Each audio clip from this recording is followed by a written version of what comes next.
Okay, welcome to this online presentation by translator Avery Fischer Udagawa, who will be speaking on the topic of the challenges of publishing Japanese children's literature in English translation today.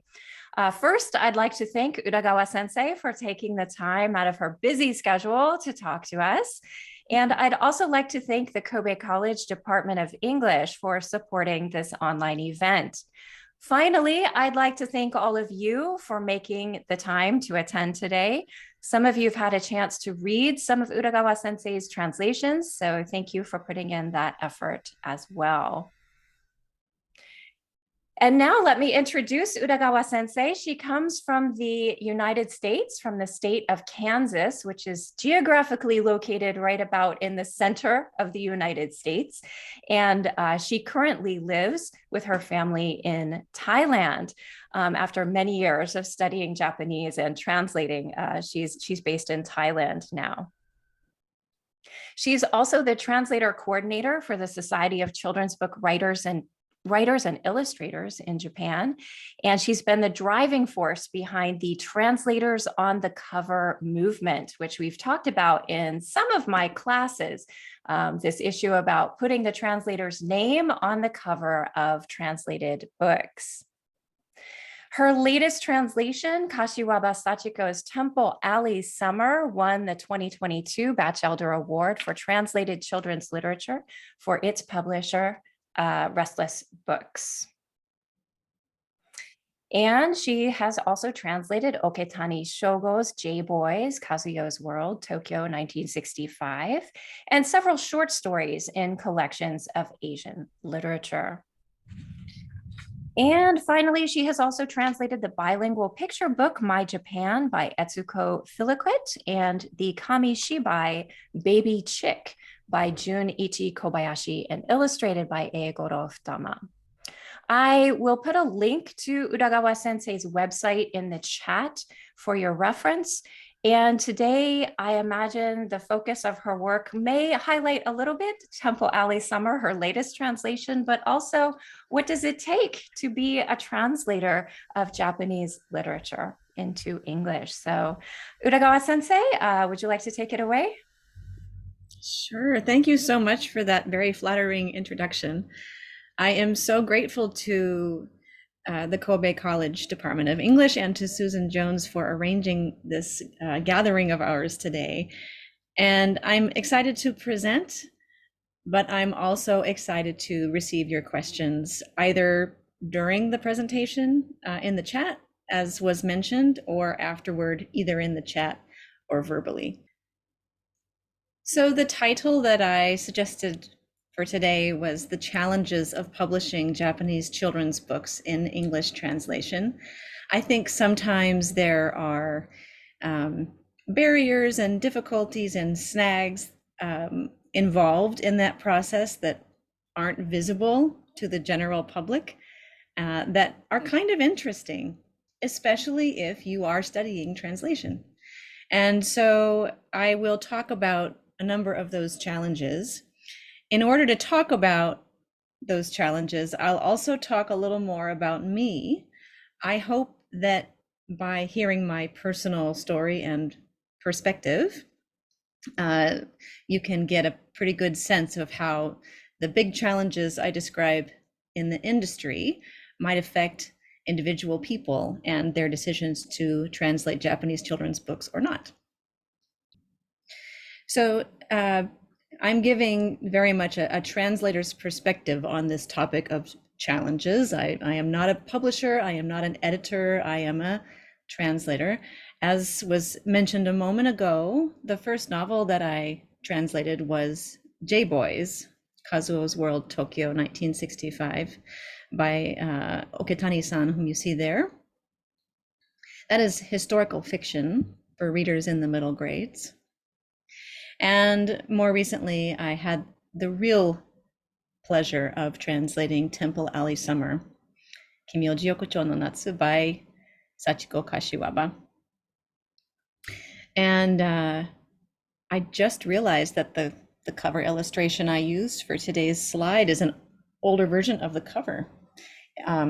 it was a learning experience for me to see how they make these. But now the official published version has green on the bottom instead of pink. I am currently working on a translation of another novel by Sachiko Kashiwaba called, in Japanese, Misaki no Mayoi ga.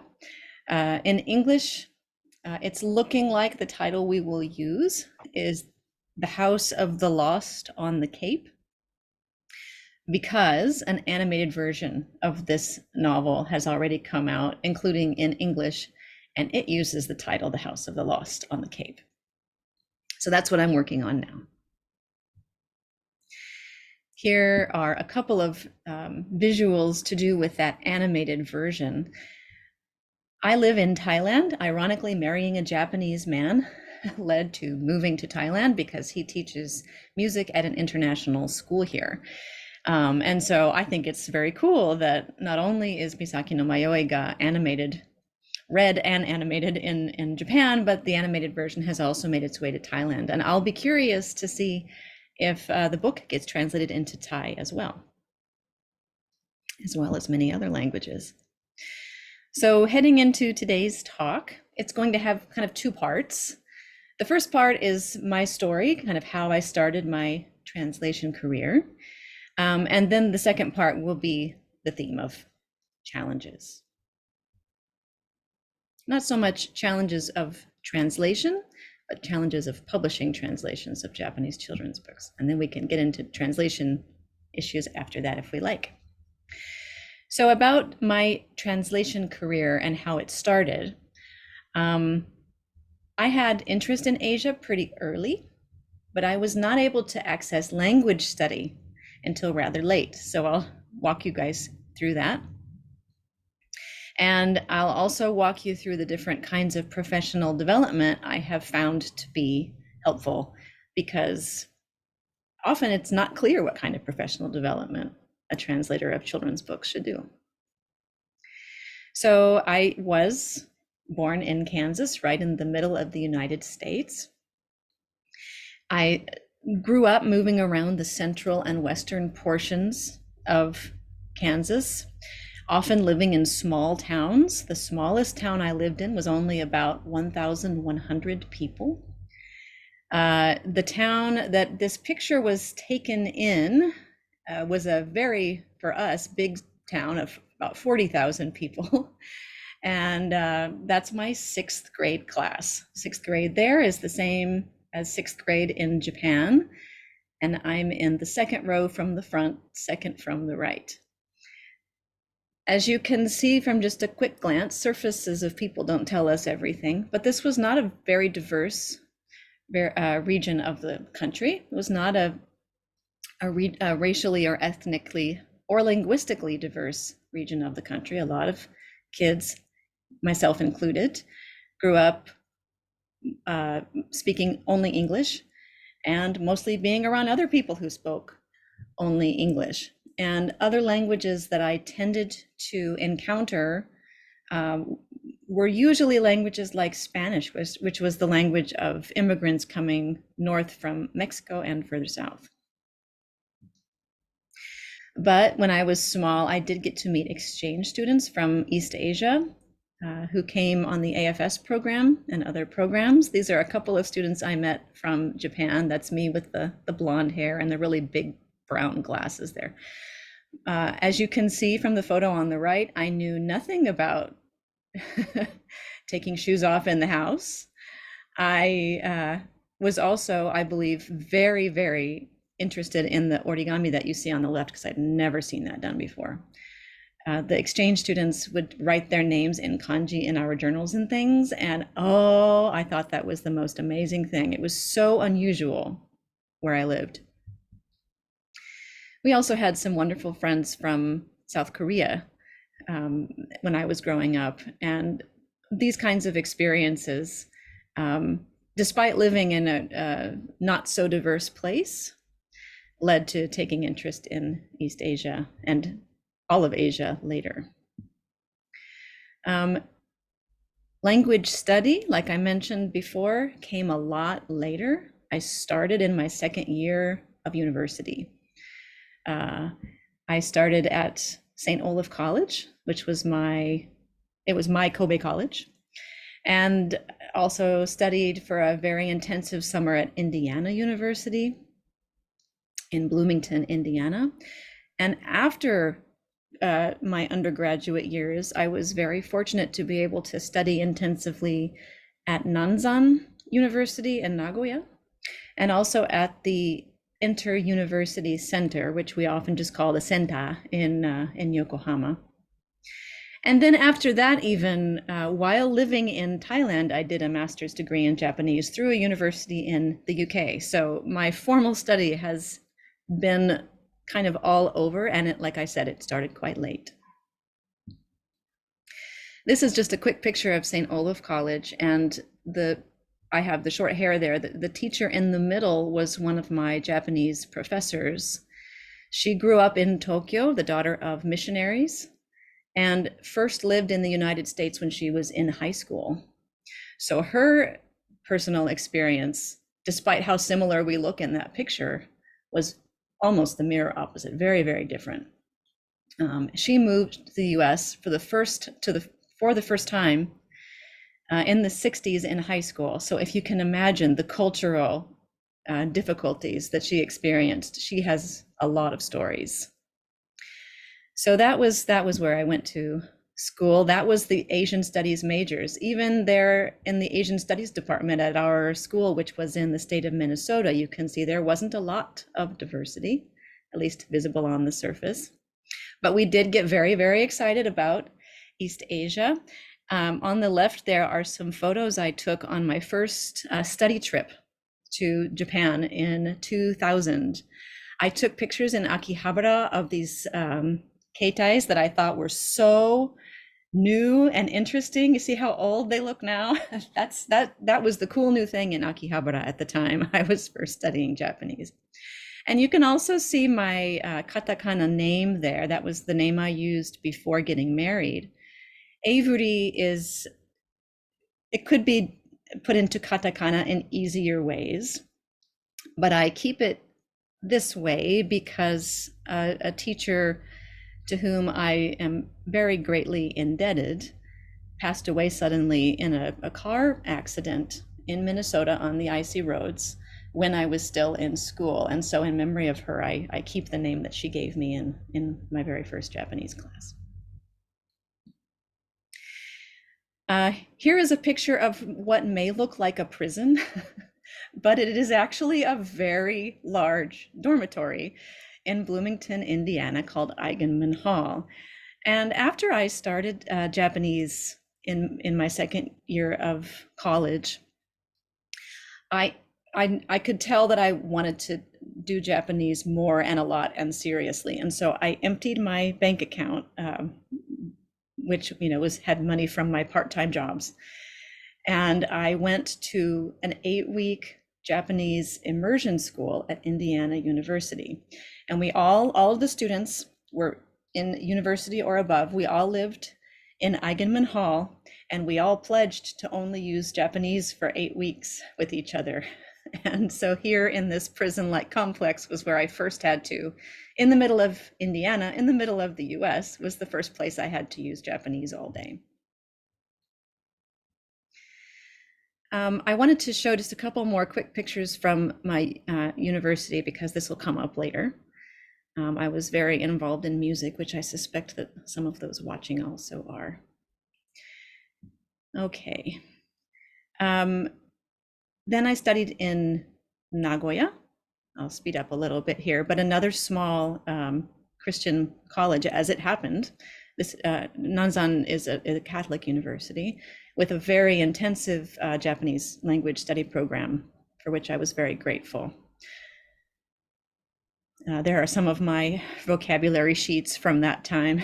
As you can see, I had a lot to learn, and my teachers used quite a bit of red ink, helping make sure that I learned it. They were maybe a little too generous with some of the points they gave for these assignments, but I had a really steep learning curve to climb. I wasn't just learning Japanese in Japanese classes, though. Something that was really important when I was just about the age of some of the students here today, I was about 21. It was really important for me to live in this little dormitory near Nanzan, where the residents were all students.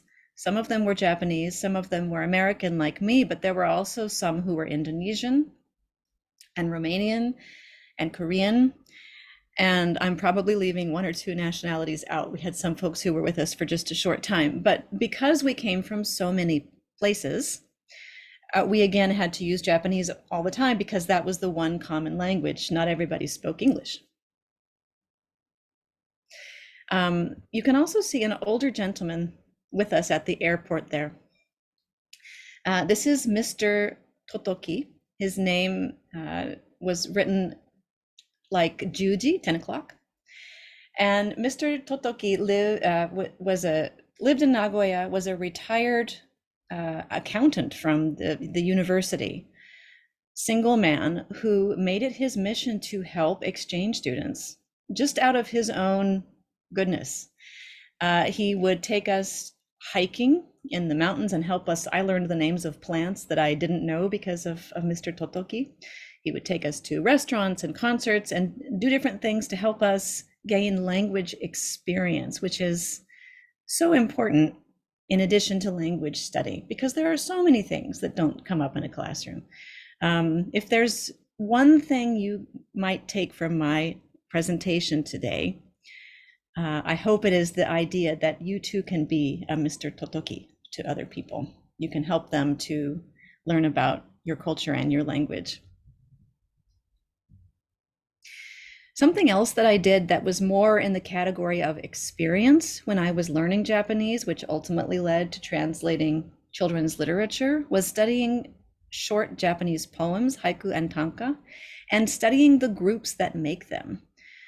So while I was in Nagoya, I went to the Chunichi Shimbun newspaper and I looked at their haiku and tanka columns, their weekly contest, to see what ages of people were sending poems in. And I also went to regular haiku meetings of some different organizations to see what these meetings were like, because there's no such thing as haikukai for the most part across the United States where I grew up. I can't imagine even seeing everyday people join gatherings to write short poems.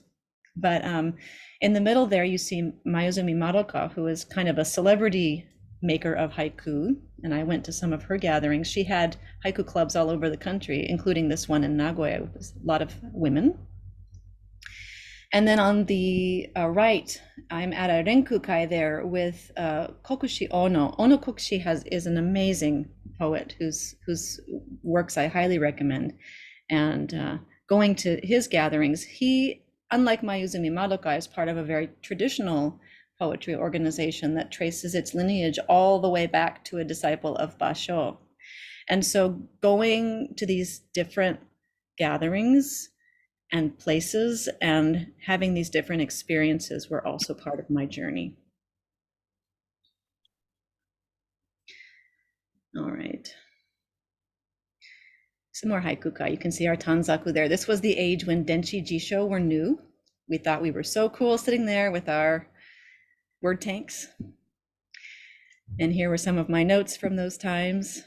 So any of you who, that on the left is my sensei's writing.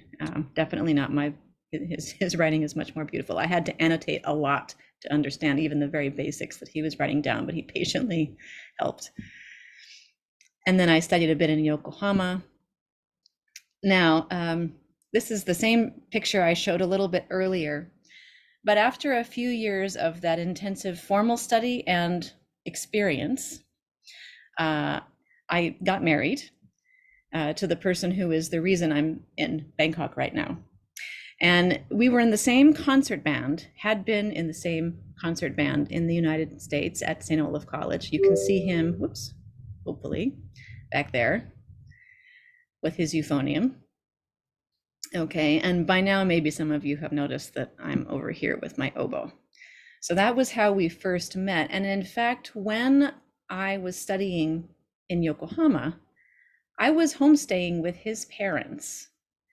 They didn't know at the time I didn't know at the time they agreed to host me that I would become their daughter-in-law not too long after, but that is what ended up happening. So I lived with them for about a year while studying, and that was another wonderful language experience. I credit my mother-in-law with all of my keigo, all of it, because she was the first person who was female who I was around every day who used keigo warmly and helped me to see how it could be a part of my personality in Japanese. Until then, keigo had felt very alien to me. So she helped me figure out how to use honorifics. I also did some music study that year, which all of this, again, just feeds the growth of language. So here are some quick pics from our wedding. This is in Kansas. And I'll just zip through here. I thought you all might enjoy having a peek at some of these. This is when I was in my mid-20s. And then we also had a Hiroin in Kamakura, which is where my parents-in-law live. I did some very bad koto playing, and I think that might have been my last koto playing at that occasion. And then we had some children. I'm gonna zip really fast here. Our children grew. They grew some more. This was at Oshogatsu last year. And we are thrilled to have family in Kanto and also family, really zany, crazy family on the left there in the United States. And as you can maybe see on the bottom right of that left picture, and also in the center of the right picture, I have nieces and nephews in both the US and Japan. And one of them looks like me when I was growing up, and one of them looks like my husband when he was growing up, and that's our family. Now, all of that was what eventually led to translating children's literature. As I acquired Japanese, I began trying different kinds of translation. I knew that I liked literature. I had been an English major from the very beginning, and then I added Asian studies, Japanese later. So I knew that literature was an area of interest and an area where I had some competence. But I didn't know what kind of literature I wanted to work with. I knew that I wanted to try translation because I loved Japanese. And so I tried some adult short fiction. That's the gray volume with all those pictures of faces. I tried some children's stories like Hiyoko-chan there, the kamishibai that was mentioned earlier. I tried some journalism about translation. Down in the far left, you'll see an issue of Kyoto Journal, which is an English language journal about Japan and Asia. I interviewed lots of translators for a couple of articles in Kyoto Journal, and that was my first chance to learn how do you become a translator. It wasn't through a graduate program. It wasn't through a manual or a book that I could buy in the bookstore or a website. It was by talking to translators and hearing their stories. And the more time I spend translating children's books, the more I realize talking to other translators is really important. I think it is the best way to learn about the field. That doll sewing there is from a film that I subtitled. I tried all kinds of different things to try and learn what I was interested in. And down in the middle of the slide, there's a Sweat newsletter and a Carp Tales. Those are both newsletters of professional organizations. Those were also very helpful. I joined those and met more people who could tell me their stories of becoming a translator. Okay. As I began to translate, though, all of the same kinds of relationships and resources that had helped me as I studied helped me to translate. My very first short story translation was for a competition, which I lost, but I remember that Mr. Totoki was sending me maps and information about some of the things in the story. Even then, he was just trying to help all of us foreign students get our start. I wasn't even living in Nagoya anymore at that point. After marrying and moving here, I worked on J-Boys. That job actually came about because I had interviewed the author and his wife for Kyoto Journal. And interestingly, they commissioned me to do the translation, and then they shopped the manuscript around to publishers in both English and Japanese, and actually the English version sold and was published first. That's kind of unusual. And then later, the Japanese version, which is actually a taiyaku version, it has both Japanese and English, was published in Japan by IBC Publishing. So that was my first novel, and it was my final project for a master's degree with the University of Sheffield. So I got to have some input from professors about that, which I really appreciated. I mentioned professional organizations. Here are logos of a few more. I've really found it helpful to be connected with other translators and also other people working in children's literature. That picture there on the right shows a few colleagues that are in children's literature and in one of these organizations, SCBWI, but they are not translators or not mainly translators. The two of them are very acclaimed writers, and one is an illustrator. They've all done some translation, but their katagaki is usually writer or illustrator. But being in their company, being in an organization with them has also helped me learn. And then lastly, I work in a school. And translating for children, I think, requires that you hang out with children. And I do. I help organize classes in, so my husband and I both now are on the faculty of a large international school called International School Bangkok, ISB, which is that logo you see in the center there. And one of the things I do, most classes at ISB happen in English, but the students speak about 40 different languages, and we don't want them to lose their home languages while they are at ISB, because they're typically only here for a few years, and often they will need to move home and go to school in their home countries when they're done. So that Zoom screenshot on the left there is an Italian class that I organized, and you can also see some kids holding their Thai letters. That's an after-school class. You can see the upper right has coloring from a Chinese class, a Chinese child working on his Chinese because he's just done English, school in English all day. So I organize classes like that. And I also help to teach English during the day. And I help to teach faculty about a thing called translanguaging, which is tapping all of students' languages as part of their regular learning. Anyway, that's part of what helps me know what kids say these days. It's part of what helps me know how kids act, because I'm in a school with kids every day. And then I have my own children. They give me lots of feedback about my work. With Temple Alley Summer, they and my husband, the silly guy in the lei there, they read through both versions of the book with me. And my husband would give feedback about the accuracy, how close I was to the Japanese, and the girls would give feedback about how children speak. Mom, Yusuke would never say that. They were ruthless, which was wonderful for getting that book done. And so that's part of my work too, I think, is parenting. And I also have lots of children's books around because of that. And that's what leads to, opening lots of Word documents and opening lots of books and trying to put the Japanese somehow into some English for people. And there's a picture of Kashibaba-san.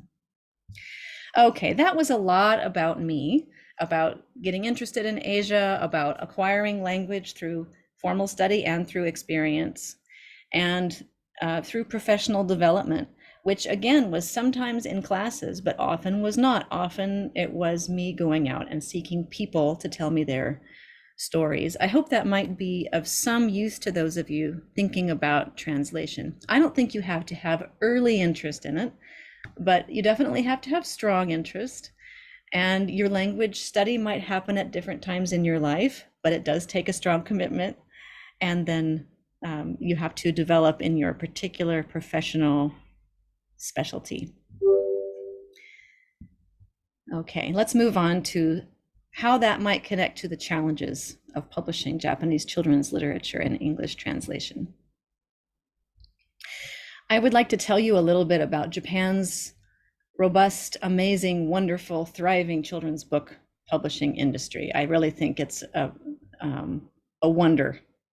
And then I'll try to draw a little bit of a contrast with America's children's book industry. That's the English language children's book industry that I know the best, coming from the United States. And then I will also talk about some barriers and some solutions maybe for getting more Japanese children's books into places like America. I hardly need tell most of you how amazing Japan's children's book publishing industry is. Japan is home to some truly beloved, world-renowned classics, as well as some books that maybe aren't known around the world, but if you've spent any time in Japan, you know them and you love them dearly. Everything from Inai Naiba and the Dharma-san books, and the works of Yoshitake Shinsuke, which are a great favorite in my household, all the way through Majo no Takyubin and classics like Natsu no Niwa for middle grade readers, up to what I would call young adult or new adult fiction like Dive and Colorful and others by Eto Mori. So it didn't take me long, being a literature person involved with Japan, to realize that there was this whole amazing world of children's books in Japan. One thing to know is that in the children's book industry, we refer to all of the books, all of the kinds of books you see on this slide as children's literature, even though some of them are for people who can't even read yet, for really young people, and some of them are for teenagers. In the industry, these would all be, in the English language book industry, these would all be called children's books. Let's have a look at the size and shape of Japan's children's book publishing. This is a graph that shows all book publishing in Japan since the post-war years up until, I believe it's, the later teens, 20-teens. You can see that along the bottom are years, and going up the left side are number of titles published per year. Okay, this is not sales, but it is titles published per year. And you can see how that was a low number shortly after the war in a time of scarcity. And then it grew and grew and grew. Japan is a famously literate society. If you look at 1954, the bottom left there, see how the red line is at the top? The red line is children's books. It's hard to tease this apart. Let me see if I can get it bigger. Right after the war, I think it's very interesting that children's books had the most titles published in the mid-50s. I think it shows that education was an early priority for Japan as a society. And then you can see that it has that red line. It dipped for a while, but then it began to show steady growth that has continued over to the right. I'm discovering that if I move my video gallery around, I can't get to my slides. Here we go. This is just children's books and children's reference from that same graph, just to give you a little bit better view of what has been going on. I would be interested to see what happens to these lines if we combined children's books and children's reference. But something I think is particularly interesting from a global perspective is that the red line, it is always somewhere from the mid 4,000s up to over 5,000 there toward the right, toward the recent years. And that puts Japan in the same place as the US in terms of the number of new titles published per year. 3,500 to 5,000 plus is very similar to the United States. It just shows how well the children's book industry in Japan is doing. Both of the times this figure reached its highest point were in the new millennium as well. They weren't far back in the past. I believe it was during the Harry Potter time, Harry Potter and Many Imitators time. As for sales, book sales overall in Japan have gone down since the mid-90s. This is due to the decreasing population. But despite that, despite the decreasing population, decreasing, aging of the population, despite that, children's book sales have actually done very well, which I think is fascinating. I'm sorry that this graph is blurry.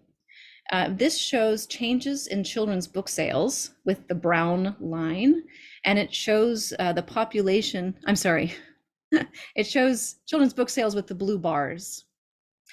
And it shows population of children in Japan, 14 and down, in the brown line. Oops, sorry. And as you can see, even though the population of children has gone down, the sales of children's books have remained very robust. Up in 2018, they were as high as they've ever been. I think that's really fascinating. Now, some factors besides just domestic sales affect how well children's books do that are made in Japan. I'm just going to read down these bullets quickly for those of you who might want a review of what we just saw on the graph. So the population of children aged 14 and under in Japan declined from 17 million in 2009 to 15.4 million in 2018. But in that same time period, children's book sales increased from about 83 billion yen in 2009 to 87.5 billion yen in 2018. I mentioned there are various factors. Long sellers are a key factor in children's book sales. Japan has some really legendary ones, but new hits are too. It seems that in recent years, when a book gets media coverage in Japan, it tends to jump in sales, as do the author's other books. Japan is also an exporter of rights to its books, especially to Asian countries. For example, here in Thailand, I can go to the bookstore and I can find quite a number of familiar Japanese children's books in Thai. That means that Thai publishers have purchased the rights to those books to publish them in Thai here. And they've gotten the illustrations from the Japanese publishers and so on to make these beautiful Thai language versions of the books. On the bottom right there, you can see Madogiwa no Totto-chan in a Chinese language version. I believe Madogiwa no Totto-chan is still among the top sellers in Chinese for children, along the lines of Harry Potter. So these kinds of things help Japanese children's publishers thrive, just like domestic sales do. So Japan rubs shoulders, is equal with the US and other flagship influential markets in terms of new children's titles published per year.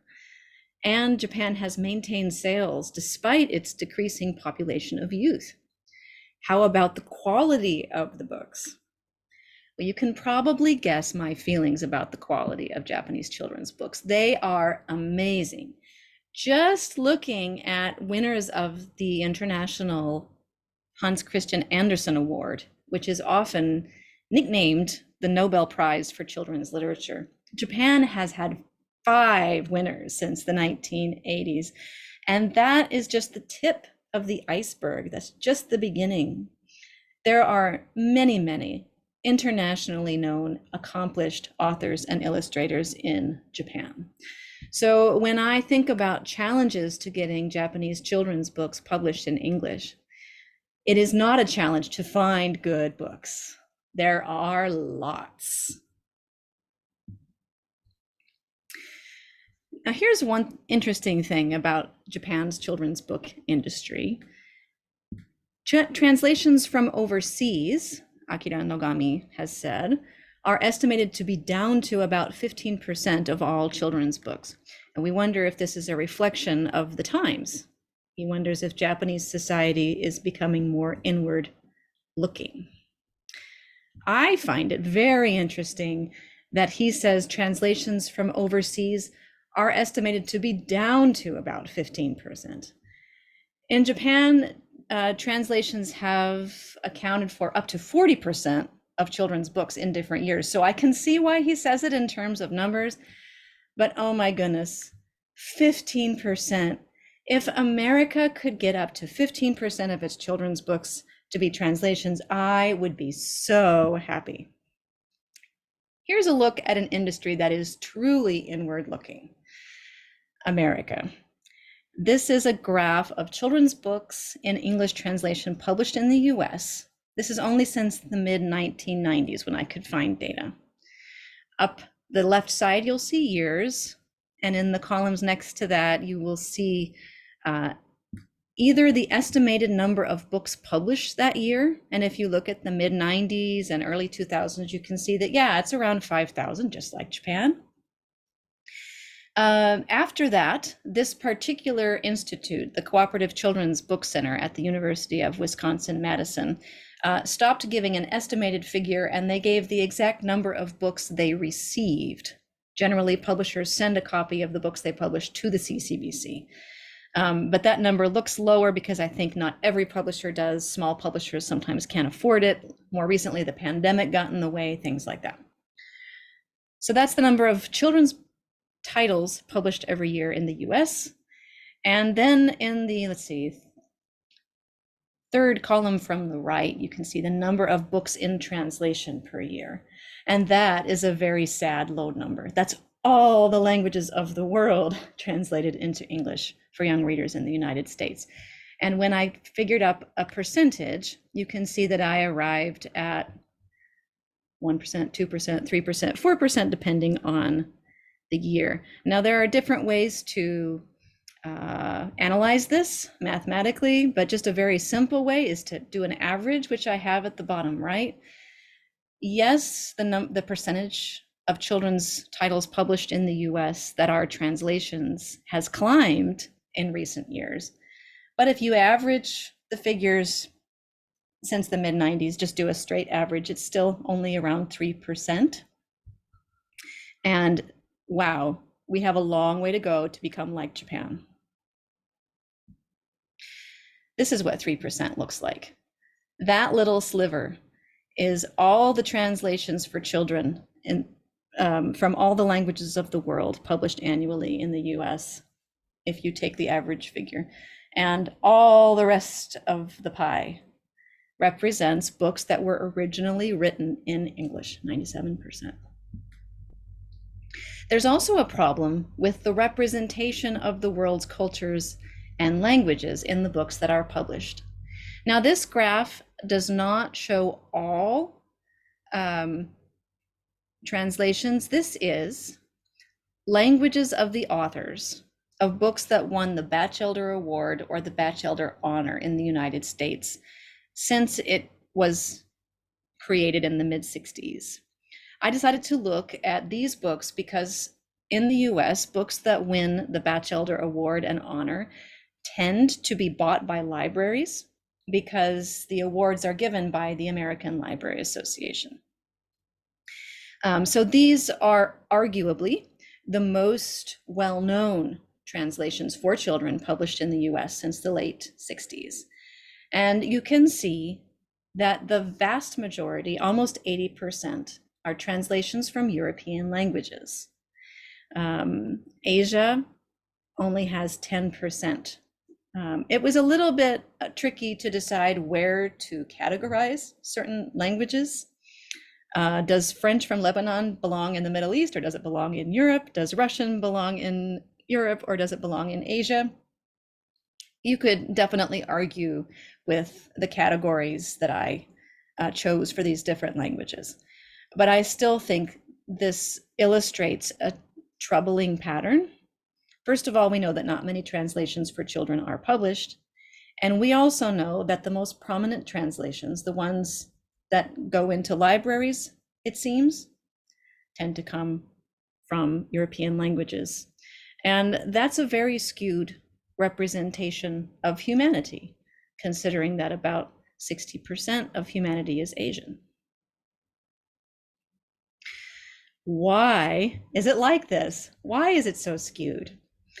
Well, there are some realities. There are some facts about US children's publishing that I think are connected.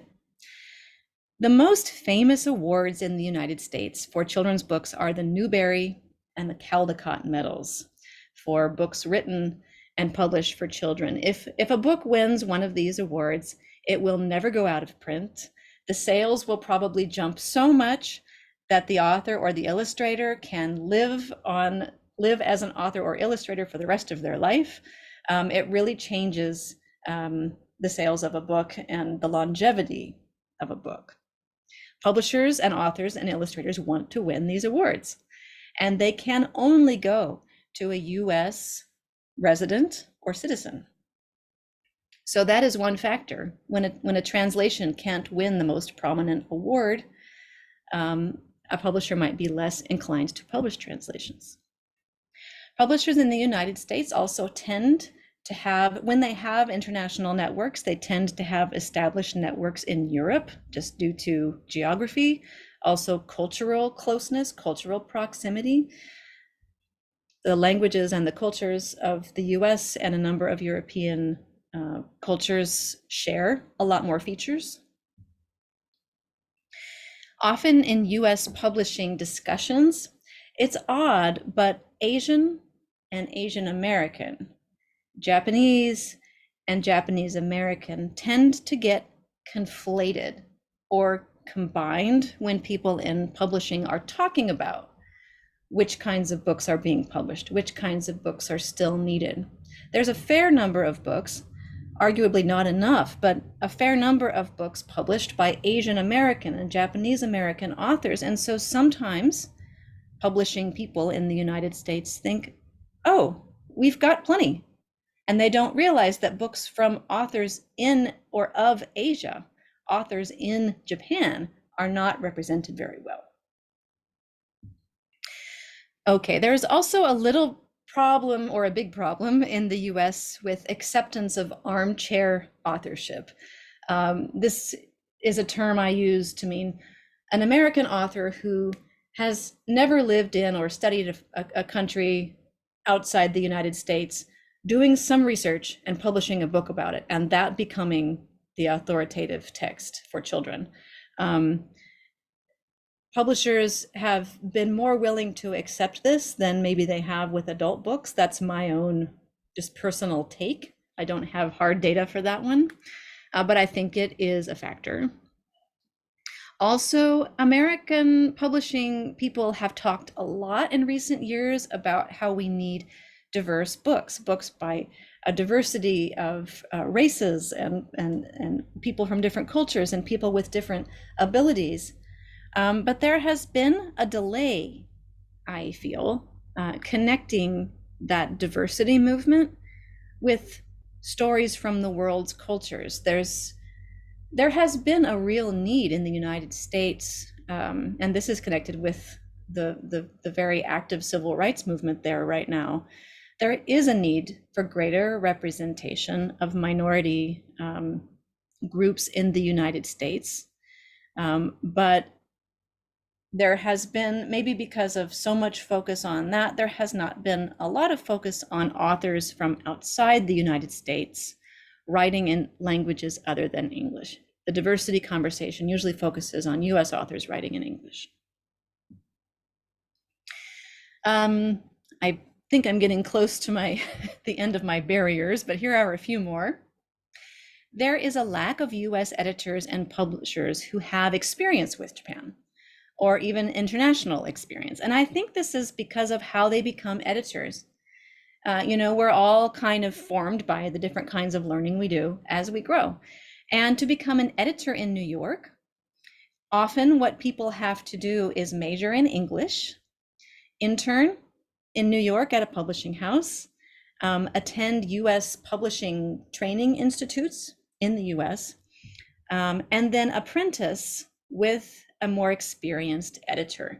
There's a very well-known editorial director named Cheryl Klein who says editing in the US is one of the last apprentice jobs where you learn the craft by working under another editor and observing what they do. So what you learn is pretty much left to that older editor's teaching and your own good luck and reading. And so if an older editor is accustomed to dealing with only works written in English, that might be passed on to the younger editor who is trying to start their career. America and Japan also have what I call contrasting literary values. Sometimes readers in Japan and readers in the US like different kinds of books. The US tends to like books with a very clear beginning, middle, and end, whereas Japan has a lot of episodic books that maybe don't end happily. Just as different forms of poetry exist in Japan, different ways of telling children's stories exist in Japan, which are absolutely valid. They may, however, strike a US editor as something that will not sell to American readers. And because of all the other barriers that I've mentioned, because the vast majority, 97%ish of children's books published in the US that we saw, because so many of them were authored in English, and editors tend to have this very Anglo-centric, English-centric career, there's a lack of understanding of translation. If you haven't had to do it, it's kind of hard to understand it. And that lack of understanding can lead to some poor working conditions for translators. There's lots of struggles for things like copyrights and appropriate compensation, which means pay, and credit, which means having your name on things, which I care a lot about. There are troubles with kind of flat fees or in-house arrangements. I don't want to get too detailed here, but it means that sometimes translators don't get royalties, which they should. Royalties means that you get a percentage of every book that is sold. And in this environment, it's hard for translators to sustain their careers, to keep going as translators of children's literature, because first of all, it requires a lot of education to acquire and do well with two languages that are as different as English and Japanese. And then if the pay isn't very good, that's just really hard to keep going. I have a quote here from a translator I really admire, Kathy Hirano. She has written, "Translation of literature is far from mechanical, and translating between languages that, like Japanese and English, are very different from each other, requires fairly strenuous cultural and mental gymnastics." She says that translating children's novels is like gymnastics. She wrote that in an article about The Friends, her translation of Natsu no Niwa by Imoto. I'm sorry, Yumoto Kazumi is the name of that author. So it's not a simple job. It takes a lot of work to be able to do it, and it's not well paid because of these conditions. So that's yet another barrier, is that translators struggle. Finally, let's do some solutions. Whew, so much negative. Let's do some things that might help make positive change. One thing that I have a lot of hope for is grants, money to fund translations and translators of Japanese children's literature into English. You know, it's hard for US publishers who are not used to doing translations or who don't have a lot of extra money to take the risk and try doing a translation. But if an organization like the Japan Foundation, who is doing an initiative now called Lifelong Favors to promote children's books, if an organization like that gives grants that those publishers can apply for, well, that might make it seem a little easier. That might make it less expensive to try. So that can really help. Another one is anytime people in academia, which is where all of the Kobe College folks here are, if you are a professor, if you are a student at university, you can be part of the solution in getting more Japanese children's literature out into the world by reading and studying it, as you're already doing, because it is one area of Japanese literature. People in universities can also help their international acquaintances discover Japanese children's books, either by giving them a translation or showing them an original book that, oh, you think should really be translated. We so often give omiyage to our international friends, right? Books make really good omiyage, and they help people find out about Japan, and maybe they would lead to a few more of these books coming out in translation in English. If you are looking for good Japanese children's books that have been translated to study or to give or to recommend, a couple places you can look are the Anderson Award and Batchelder Award past winners lists. Those are good options. And we also have a book list at this website, ihatov.wordpress.com. Ihatov comes from a Miyazawa Kenji book. That's a place where you can find book recommendations. Translators on the cover was mentioned earlier. Another one that I like is Name the Translator, and we can all do this. So the issue is that unlike in Japan, where if a book is translated, the translator's name is on the cover of the Japanese edition, in the United States and around the Anglosphere, in the UK, in Australia, far beyond, there has been a tradition, a habit of not putting the translator's name on books they translate. And this makes it hard for translators to help other people learn their names, help editors learn who they are, to help establish a resume, establish a career. And again, translators need to be part of books being translated. So one simple thing that I think everyone can do is just be in the habit, every time you're talking about a translated book, be sure that you name the translator.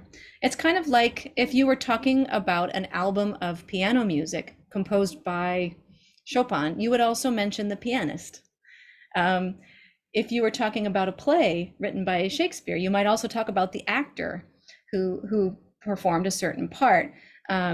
If we can get in the habit of talking about the translators of books into, out of Japanese, it helps in so many ways. One thing I've noticed since Temple Ali Summer won the Batchelder Award is that, yes, Japan is really good at putting translators' names on the covers of books. This example here is a wonderful translation of a book called Paperboy by Vince Vaughter, and Harada-san's translation is marvelous. I had the opportunity to read that a few years ago, and I highly recommend it. I think Japan has wonderful habits in terms of putting translators' names on the covers of books. But I noticed that in the media coverage of Temple Ali Summer winning the Batchelder, my name usually did not appear. Normally it mentioned that Temple Ali Summer won the Batchelder. This is an award for books translated and published in the United States. And the author is Sachiko Kashiwaba, the end. And I think that we can work on habits like that. I've noticed this in coverage of my colleagues' translations as well, but this was the article I could find most readily to show you. So name the translator. Why is all of this important? I kind of wanted to step way back and think about, so why do we want to remove these barriers and challenges? Why do we want to get more children's books traveling into other languages like English? Why do we want to do this, besides the fact that Udagawa sensei enjoys it so much? Well, I think that young readers of English, children in the United States and many other places who read in English, need books from all over the world. And here's a bit of writing by Philip Nell that states this much better than I do. Philip Nell writes, "What we learn as children shapes our worldview so profoundly because when we are small, we are still in the process of figuring out who we are and what we believe. For this reason, children's toys, books, and culture are some of the most important influences on who we become and on what biases we harbor or don't harbor." You know, if we would like to have good relationships with humans all over the world, I think it's really important to meet them through books at a young age. So that's the big picture that I think about a lot.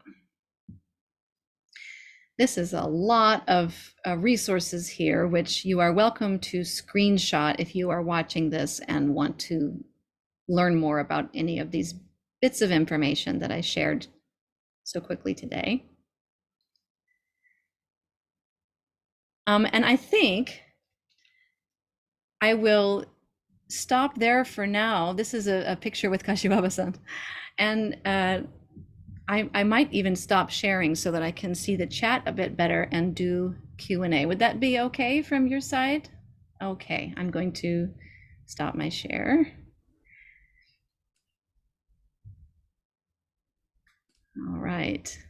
Okay, thank you so much. First, a virtual round of applause. You can hit the applause button or put your camera back on. Thank you so much, everyone, for paying attention to her important message that she brought us here today. Thank you so much. It was so interesting. I have so many questions, and I already knew Udagawa sensei when I asked her to come here today, but I learned so much about her life that I didn't know. And I didn't know there were so many parallels between my life and your life.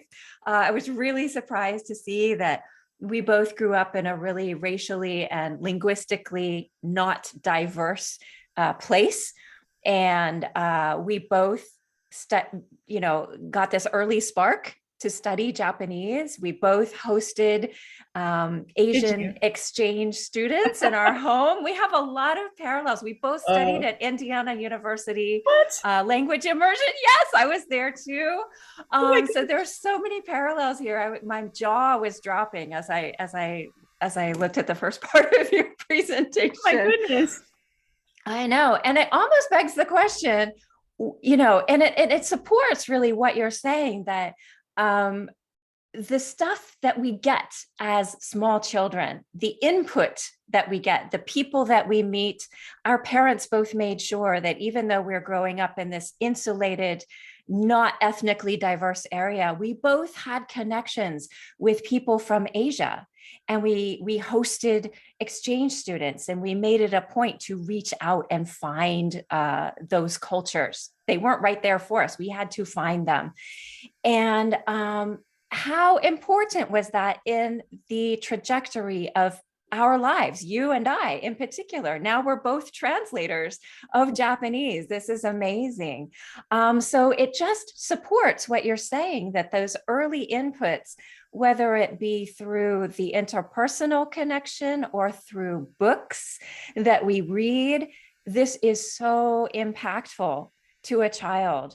And it's so important to get these titles in translation, both directions, not just English to Japanese or other language to Japanese, but also Japanese to English and other languages. Oh, I was so moved. Thank you so much for your presentation today. If anyone else has a question, that would be wonderful. You can unmute yourself and just ask, or you can put it in the chat. I'm sure that Udagawa sensei would be happy to take your question in both Japanese or English, so don't be shy. Sarah Olive has asked whether I think that children's book sales might be holding up because adults are buying books for themselves, not just for their children. Yes, that is a factor in children's book sales, right? Because children are often not the ones doing the buying. The backlist, which is the industry jargon for the books that were made a long time ago, the backlist is one of our stiffest competitors. So, and often the backlist embodies a somewhat dated mindset about what literature can be and about who can make literature. And so old ideas, there are many wonderful classics in the backlist, of course, but old ideas about where books can come from in the world and what kinds of ideas can be shared can remain in circulation for a long time, and it's sometimes hard to debut new voices and new ideas. Absolutely, I would agree with that statement. And then Alison Miyake has asked, she says, I totally agree with you that there are so many great children's books that I would love to see in the world. Yes.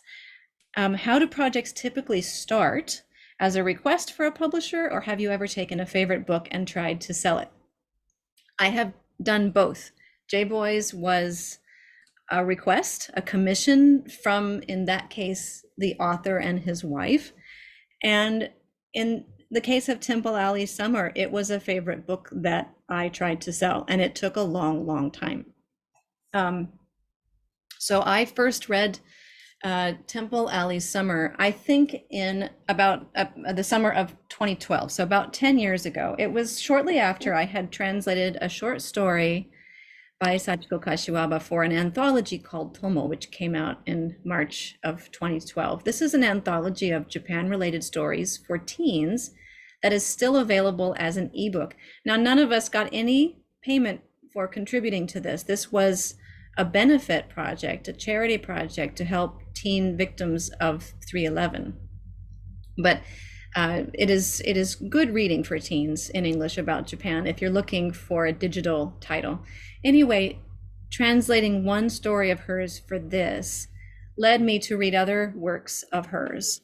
And I found this and loved it. I remember reading, you know, how the stories, if you have read the whole book, you know that there are two stories. There's an outer story, which is printed on white pages, and then there's kind of an embedded, separate, but connected fantasy story on the gray pages.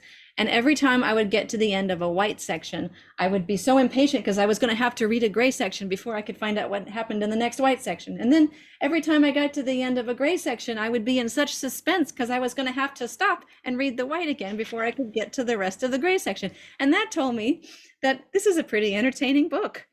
If you know, it kept me reading. I was, I was a mom of young children at the time. I was tired. I had other things to do, but all I wanted to do was keep reading this book. And so, I showed it to others. I gave it some thought, and I decided. I was early in my career and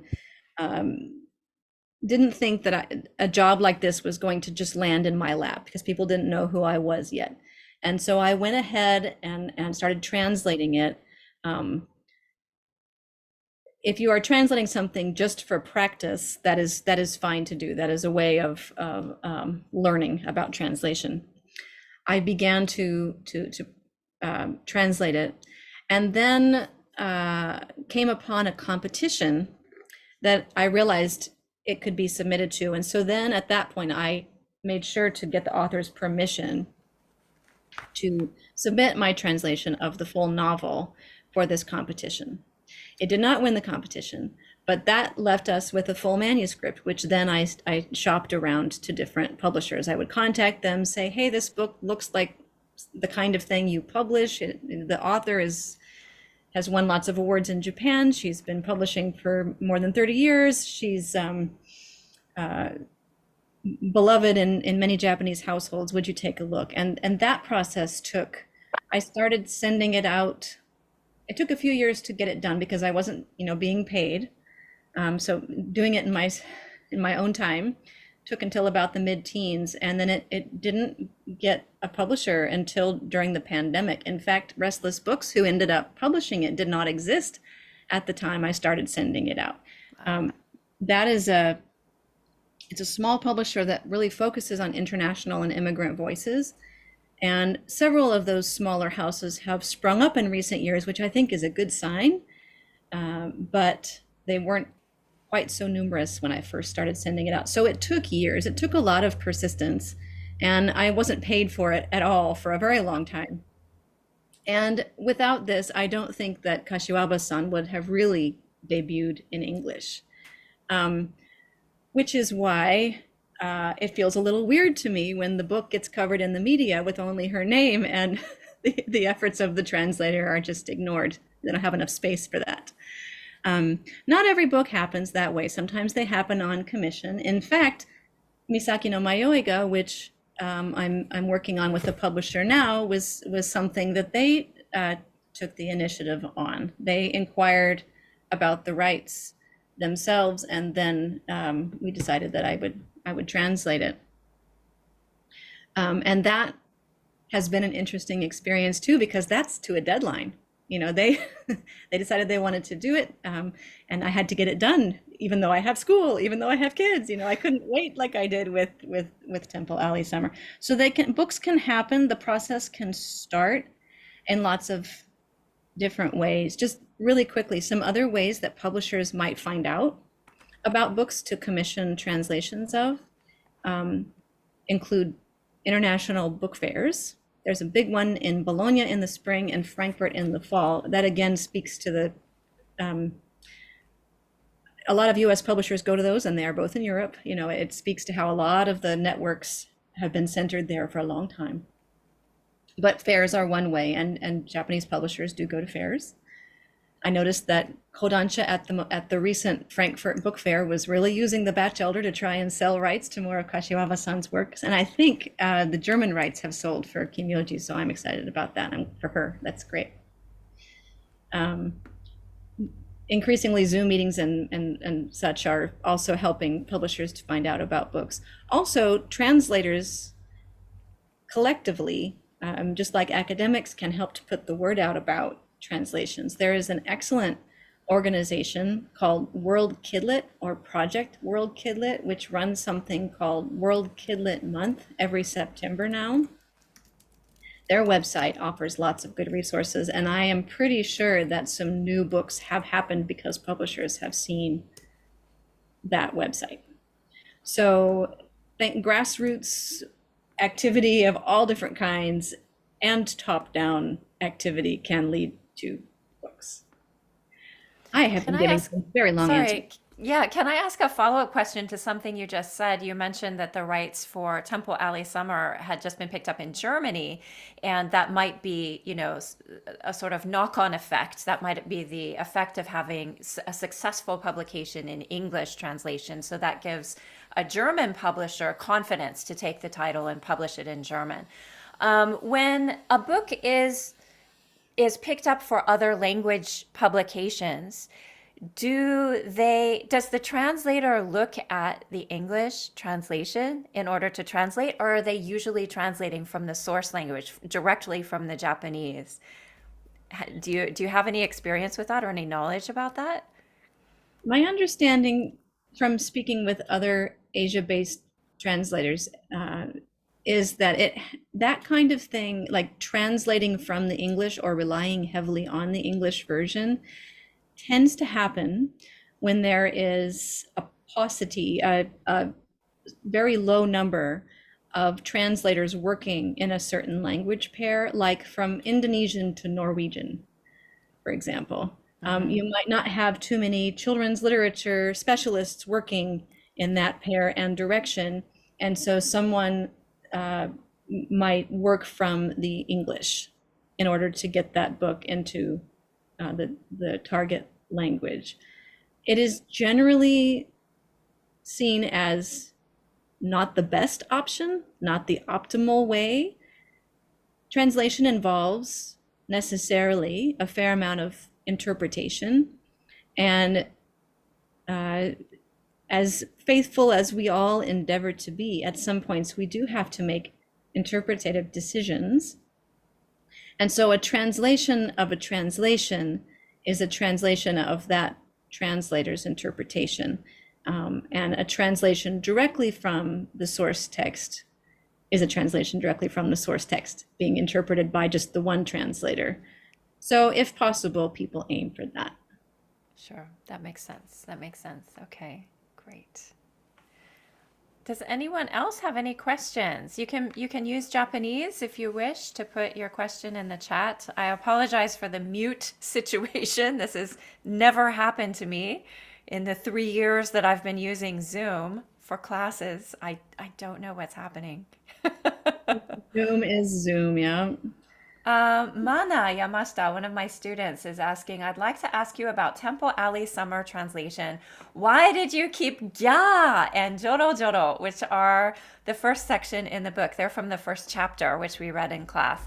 How many added information this book by request by the editor, and how to represent the nuance of different pronouns? Okay, there are several questions here.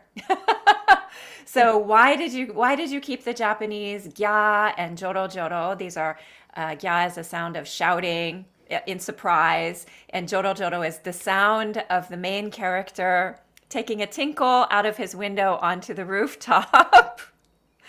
And I think maybe you might be able to answer it in conjunction with, was this requested by the editor, or did the editor have anything to say about that decision? I kept some of them because I couldn't think of English that was better for those sound words. And I like to give a sense of the Japanese when I can.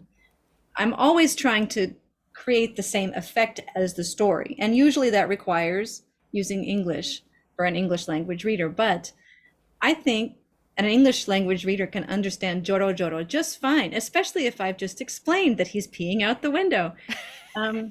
So sometimes we would keep it in. If it was going to make it hard to understand, I would translate into an English sound word. And I did that with onomatopoeia like crash. I think there was a gutta, and I changed that to crash, for example. The information was sometimes my idea, sometimes the editor's idea. Okay, yeah, that's a big question that I had as well. How do you, as a translator of nonfiction, which is mainly what I've done, I often have to add information that's missing that someone from another culture, another language background wouldn't understand without extra explanation. But when it comes to fiction, when it comes to a work of art, that's making a change. That's making a change to the content, and we have to do that very, very carefully. And I was just wondering, how do you draw that line? And I think she's asking how much of that advice comes from an editor. So you say sometimes it's your decision, sometimes it's the editor's decision. Okay, that makes sense. And I think her last question, she's asking here how to represent the nuance of different pronouns. In Japanese, a lot of people might not realize that there can be more than one pronoun to indicate the same person. So I could be represented as boku or ore, or even watashi. A man or a boy could refer to themselves as any of those pronouns, or even kochira. There are many different ways to say I in Japanese. So how did you make that distinction when you translated in English, if at all? Sometimes I made the distinction with other parts of the sentence, not with the pronoun itself, because English just simply doesn't offer as many options. I would do things to try and make the boy sound like a boy or the man sound like a man that maybe had to do with the slang they used, or how the register of their language, how formal or informal. I would do things to give the same information, but it might not have been with my pronoun choice. That makes sense. Yeah, we just don't have a one-to-one translation for those special pronouns, do we? Yeah, that's always a challenge. Okay, does anyone have any lingering questions before we close things up here today? Everyone okay? That article that I mentioned by Kathy Hirano is actually called 8 Ways to Say You. So yeah, Mana-san, you might be interested to check that out. It's required reading in my seminar class, so she already has a copy of that. It's one of the best articles on translation I have ever read. It is. I recommend it to everyone, and I require my students to read it as well. So if we could all give a final thank you to Udagawa sensei. I'm really sorry there's no sound. I'll make the clapping sound. And if I could also ask everyone who joined today to take a very quick 2-question survey, that would be wonderful. I just launched it. You should be able to see it on your screen right now. 2 quick questions, and Bob's your uncle, you're finished. And I want to say thank you again to the Department of English for supporting today's lecture, and also say a big thank you to all of our participants today who took time out of their busy schedules to hear about this really important topic. We're getting some thank yous in the chat as well. Nena is asking, what is the sense reflected in the Japanese translation? And what is difficult when you translate? She's sorry for her late question. It's really hard to do a chat typing quickly. I sympathize. I know. Yeah. I'll just mention about difficulty. I think it's probably the same ones you students have, right? The visual effect is so different because there's only 26 letters to represent thousands of characters. It's the differences in culture. So there's often not a word for Japanese cultural concepts and objects in English. Those are really big ones, I think. And then, of course, that difficulty of how much explanation to add. I think your classmate kind of partially answered your question. How much to add is a very difficult decision. Indeed. Yeah, this is always what we struggle with. Not just me, not just students, but everyone, even professional translators like Udagawa sensei. So yeah, it is the struggle. The struggle is real. It is. For sure. Well, thank you so much for sharing your insight with us today. And thank you all for coming. Yeah, I hope we can do it again sometime. Please stop by and visit Kobe College if you're ever in the Kansai area. I would love to. Thank you so very much. You're welcome. Thank you, everyone. Bye. Bye-bye.